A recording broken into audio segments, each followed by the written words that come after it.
我冇諗過係風和日麗嘅天氣，霎時嚟咗一場大雨，大家仲要冒住險行山。不如唔好行啦，我哋。邊個冇遮嘅落嚟先？濕晒，完全濕晒。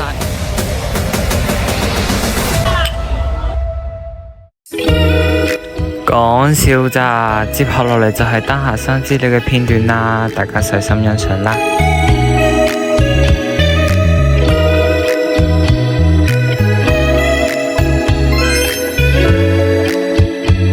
喺第一日，我哋去咗韶關最有名嘅景點，就係丹霞山啦。晚空依舊閃爍，午夜裏漫遊空想，約定某天的極光裏，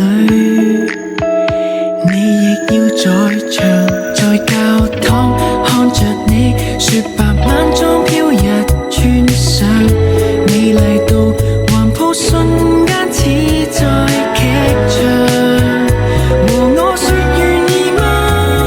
婚紗搭配着動人穿上，願抱緊。喺第二日，我哋去咗丹霞山博物館。不定風向，說話裏談説滿星晝夜日常，沉醉美麗夢想，漆黑裏對夢又重戀上。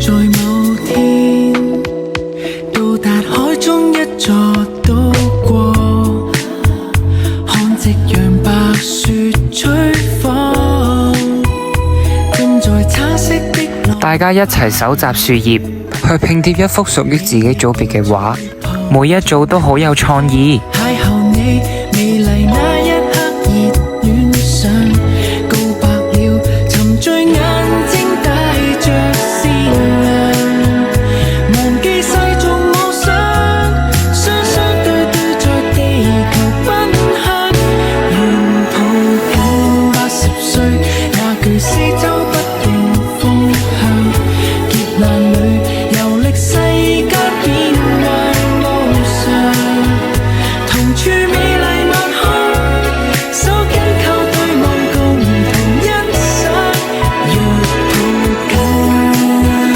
往事在這瞬間，青春年華齊集成鮮花，歷經洗刷，仍愛我願意嗎？